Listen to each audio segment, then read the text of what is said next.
momento de assistir o início dessa destruição de um país, eu fiquei muito entusiasmado, porque faltava aqui no Brasil alguém que escrevesse sobre esse processo que veio ocorrendo na Venezuela.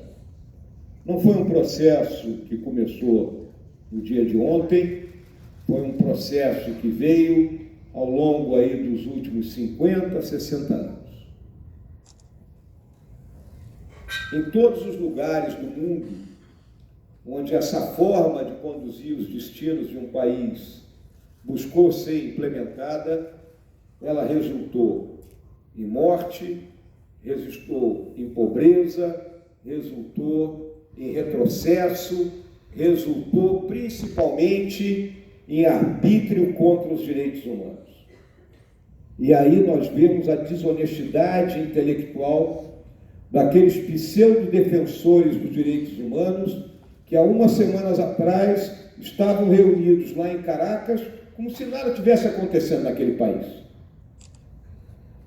Quem lê o relatório da Comissão de Direitos Humanos da ONU, produzido pela senhora Michelle Bachelet, vê que nos últimos anos na Venezuela, mais de 6.500 pessoas foram assassinadas durante protestos contra o regime vigente.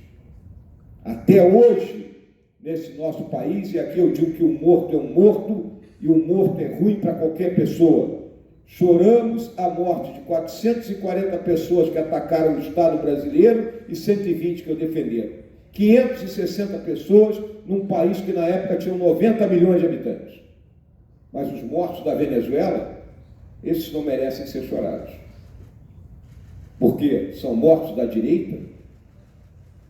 Senhoras e senhores, mais do que nunca, nós temos que sepultar esses sectarismos. E o exemplo que está vindo deste país, da Venezuela, cala fundo para todos nós. Como um país chega nessa situação? Como um país rico de recursos, não só recursos naturais, mas recursos humanos. A Venezuela já produziu grandes artistas, grandes escritores, grandes intelectuais. E, no entanto, nesse atual momento, se debate numa luta de vida ou morte para que o país consiga sobreviver a essa situação. E o Marcelo conta isso. E é importante, porque a literatura que nos chega é a literatura que vem de fora. É importante que todos entendamos o papel representado pelo Hugo Chávez.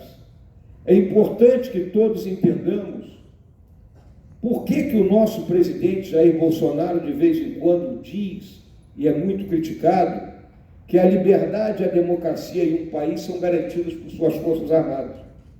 Porque lá na Venezuela, as forças armadas venezuelanas pisotearam a liberdade e a democracia daquele povo. Por isso que ele repete isso.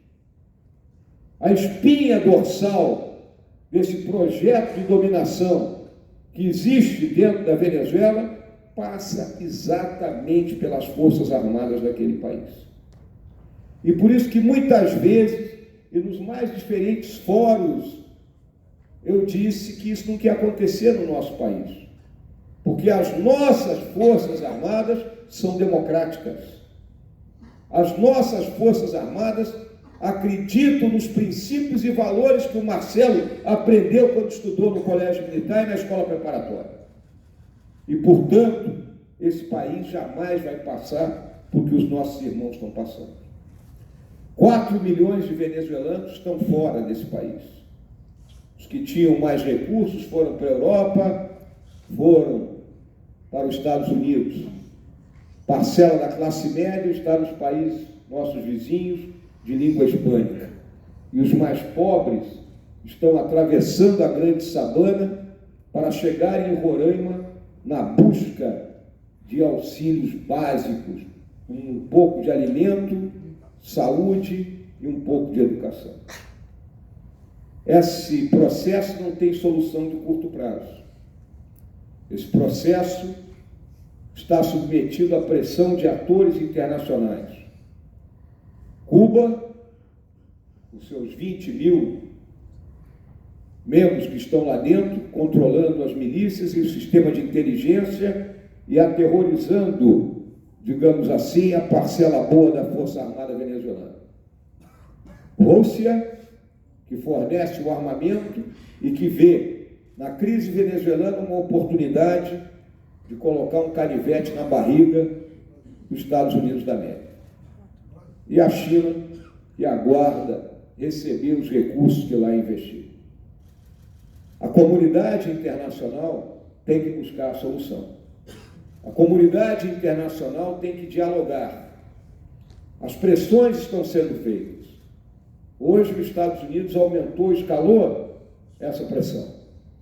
Nós, aqui no Brasil, estamos cumprindo, a partir de agora, o que estava acordado na reunião do Grupo de Lima de Janeiro, que todos os países têm que ter uma lista daqueles elementos do regime que estão enquadrados em crimes contra a humanidade e também na corrupção e no roubo dos recursos do povo venezuelano. O Chile e a Argentina já tinham essa lista de gente que não poderia entrar lá. Nós agora, finalmente, conseguimos concretizar a nossa e essa turma não vai poder sair da Venezuela para vir para cá para o Brasil gastar o dinheiro que eles roubaram do povo venezuelano. Então, esse conjunto de medidas é o que a comunidade internacional pode fazer no sentido de provocar uma saída democrática. E quando se fala em democracia, não é aquela visão dessa esquerda extremada para quem a democracia é um Estado intermediário único e exclusivamente para a dominação do país, que foi o que foi feito dentro da Venezuela. Se utilizou os instrumentos da democracia, de eleições, de plebiscitos, para se mudar a face do país, se mudar a estrutura governamental e chegar aonde chegamos hoje. É muito triste ter constatado isso. Eu tive a oportunidade de assistir o início da luta daquele povo. Vi gente simples indo para a rua, marcha de 1 milhão de pessoas, levando gás lacrimogêneo, tiro, na busca de uma solução. Muita gente morreu nisso aí. Eu tenho certeza que esse livro do Marcelo, bem difundido aqui dentro do nosso país, vai suscitar novas discussões sobre o que está ocorrendo lá. E vai permitir que mais e mais brasileiros entendam que fora da democracia, fora do sistema de pesos e contrapesos, fora da presença de forças armadas comprometidas com os objetivos nacionais permanentes, não há solução e nem há futuro para qualquer país. Portanto, Marcelo, meus parabéns, meu orgulho de ter podido escrever alguma coisa sobre esse livro, e o que eu posso dizer a todos é recomendar que o leiam, que o difundam, que debatam, que discutam, porque é dessa forma que nós vamos cada vez mais colocar o sistema democrático, a democracia liberal, o capitalismo como os verdadeiros pilares da civilização a qual pertencemos, a civilização ocidental. Muito obrigado.